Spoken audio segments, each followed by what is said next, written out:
स्वागत है आप सभी का tech study ITI YouTube channel पर। BEL भारत इलेक्ट्रॉनिक्स लिमिटेड की तरफ से इंजीनियरिंग असिस्टेंट ट्रेनी और टेक्नीशियन सी की पोस्ट पे वैकेंसी यहाँ पे जारी की गई। साथ ही साथ यहाँ पे हविलदार यानी सिक्योरिटी की पोस्ट पे भी यहाँ पे वैकेंसी आउट की गई है और ये वैकेंसी जारी की गई है BEL पंचकुला यूनिट की तरफ से। तो अगर आप लोग यहाँ पे एलिजिबल होते हैं इन तीनों पोस्ट में से किसी पे, तो ये परमानेंट नौकरी है, सरकारी नौकरी, आप लोग इसका फॉर्म भर सकते हैं। और यहाँ पे दोनों नोटिफिकेशन आउट किया गया, साथ ही साथ इसके फॉर्म भरे जाने भी स्टार्ट हो चुके हैं और फॉर्म भरे जाने की लास्ट डेट है 2 जुलाई 2026। तो अगर आप लोग फॉर्म भरने में इंटरेस्टेड होते हैं तो कमेंट सेक्शन में यस करके लिख दीजिएगा। आपको स्टेप बाय स्टेप फॉर्म भरने का वीडियो भी हम प्रोवाइड कर देंगे। सबसे पहले आइए देखते हैं ET और टेक्नीशियन सी की पोस्ट का नोटिफिकेशन, उसके बाद आपको हविलदार की पोस्ट का नोटिफिकेशन भी यहाँ पे बताएंगे उसमें क्या एलिजिबिलिटी मांगी गई है। तो इंग्लिश वर्जन यहाँ पे डाउनलोड करते हैं BEL पंचकुला का नोटिफिकेशन। इसमें अगर आप देखें तो वीडियो को पहले आप लोग प्लीज़ लाइक एंड चैनल को सब्सक्राइब जरूर कर लीजिएगा और टेलीग्राम पे ये नोटिफिकेशन हम आप सबके साथ शेयर कर देंगे। अगर आप टेलीग्राम चैनल पे नहीं जुड़े हैं तो कमेंट सेक्शन में पहले नंबर पे आपको टेलीग्राम चैनल की लिंक मिल जाएगी, वहाँ से आप लोग प्लीज़ हमारे साथ ज़रूर जुड़िएगा। यहाँ सिर्फ 2 ही ऐसे ब्रांच और ट्रेड हैं जिनको यहाँ पे मौका मिला हुआ है। डिप्लोमा की अगर हम बात करें तो 3 इयर्स आपका डिप्लोमा होना चाहिए, किसमें? इलेक्ट्रॉनिक्स इंजीनियरिंग में, ठीक है। तो आप फॉर्म भर पाएंगे। सिर्फ एक वैकेंसी है, वो भी EWS कैटेगरी में है। आपकी जो पे स्केल होगी 24,500 रुपये इनिशियल बेसिक होगी, साथ में सारे अलाउंसेस मिला के लगभग आपकी सैलरी 50,000 के आसपास बन जाएगी। ये आपका इंजीनियरिंग असिस्टेंट ट्रेनी की पोस्ट। इस पर स्टार क्यों लगा उसके बारे में आगे हम बताएंगे, क्योंकि इसमें क्या होगा कि पहले जो 6 महीने का पीरियड होगा उसमें आपको स्टाइपेंड मिलेगा 24,000, उसके बाद आप परमानेंट होंगे तब आपको पूरी सैलरी मिलेगी। नेक्स्ट है टेक्नीशियन सी की वैकेंसी। इसमें आपने 10th पास किया हो, साथ में ITI आपने की और 1 ईयर की अप्रेंटिसशिप की हो। इसलिए हम आपसे बार बार रिक्वेस्ट करते हैं कि अगर आपने ITI कर ली है तो कोशिश करिए रेलवे से, ना रेलवे सहित किसी और यूनिट से अप्रेंटिसशिप जरूर कर लीजिए, क्योंकि ऐसी नौकरी जब आती है ना जहाँ अप्रेंटिसशिप मांगा जाता है तो वहाँ ऑटोमेटिकली कंपटीशन जो होता है ना 70 से 80% कम हो जाता है बाकी नौकरियों की अपेक्षा। तो ये आप लोग थोड़ा ध्यान रखा करिए, अप्रेंटिसशिप 1 साल की कर लिया करिए।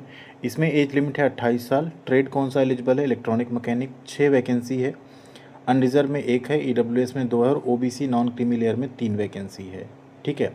इसमें आपकी 21,500 रुपये इनिशियल बेसिक होगी, प्लस बाकी अलाउंसेस होंगे। इसमें कई सारे अलाउंसेस आपको मिलते हैं जो अभी आपको हम आगे शेयर करने वाले हैं।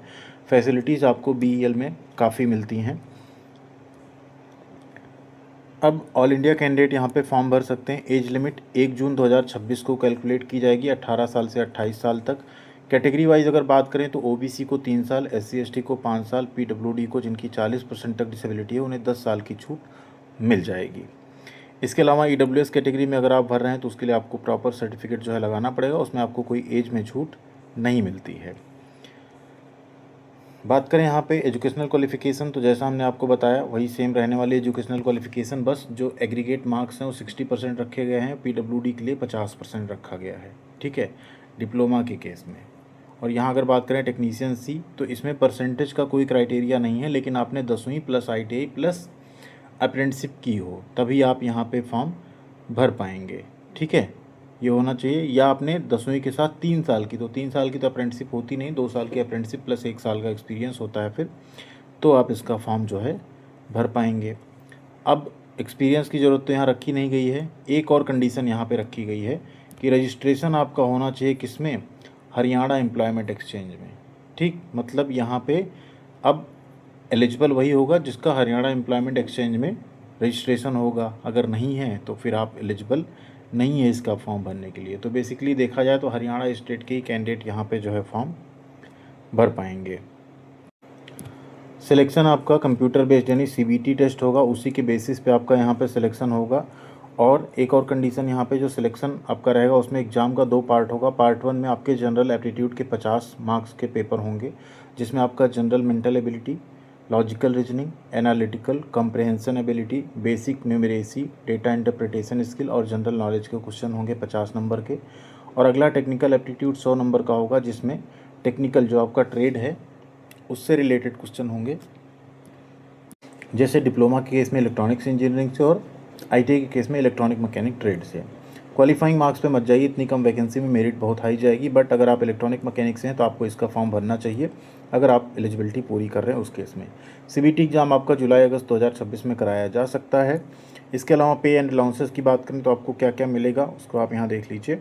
जैसे बेसिक पे होगा, अदर अलाउंसेस होंगे, जैसे डीए होगा, एचआरए होगा, ठीक है, 30% एनुअल बेसिक पे का, medical expenses, group insurance, PF, pension, gratuity, ये सब कुछ मिलेगा आपको, ठीक है।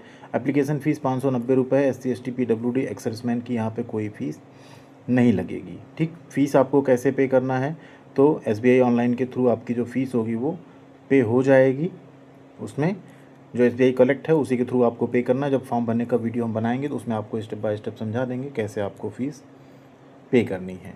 तो ये है पूरा इसका क्राइटेरिया। तो जो भी कैंडिडेट्स स्पेशली हरियाणा से हैं, इलेक्ट्रॉनिक मैकेनिक से उनका ITI है, तो आप लोग इसका फॉर्म ज़रूर फिलअप कीजिएगा, जिससे कि आपका यहाँ पर सिलेक्शन हो सके। कंपटीशन अब और ज़्यादा कम हो जाएगा। अप्रेंटिसशिप हो प्लस ITI हो प्लस आपका हरियाणा एम्प्लॉयमेंट एक्सचेंज में रजिस्ट्रेशन हो, ना हो तो उसे कर लीजिए, वही लोग इसका फॉर्म यहाँ पर भर पाएंगे।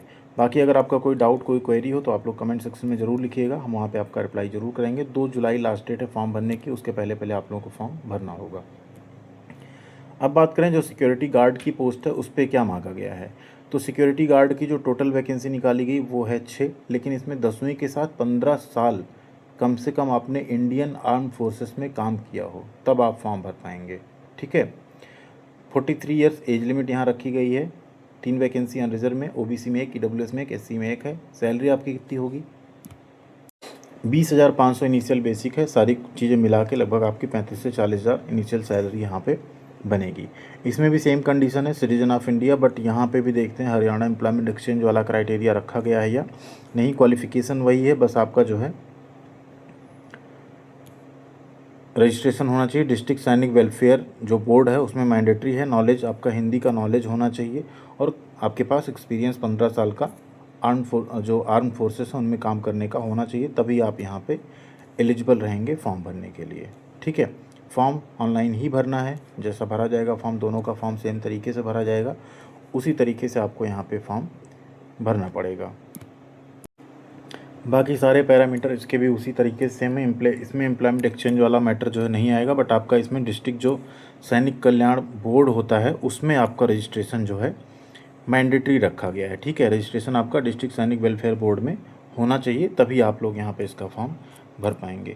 इसके अलावा कई सारी और परमानेंट जॉब्स आई हुई हैं, इसमें CSIR की आई है, NPCIL की आई है, जिसमें भी आप लोग एलिजिबल उसको चेकआउट करके उसका फॉर्म ज़रूर भर लीजिएगा, जिससे कि आप लोगों की तैयारी भी साथ साथ चलती रहे। एंड ऐसी और एग्जामिनेशन या ऐसे जो और सरकारी नौकरी आएगी उसकी भी अपडेट आप सबको चैनल पे हमेशा मिलती रहेगी। अप्रेंटिसशिप हो, चाहे जॉब की अपडेट हो, चाहे पढ़ाई की वीडियोज़ हों, वो सब कुछ हमेशा आपको मिलता रहेगा। उसके लिए आप लोग चैनल को सब्सक्राइब करके अगर साथ में जुड़े रहेंगे तो आपसे कोई एक वैकेंसी भी कहीं आएगी तो वो भी मिस नहीं होने देंगे हम। थैंक यू वेरी मच, ख्याल रखिएगा अपना, मिलते हैं अगली अपडेट के साथ अगली वीडियो में।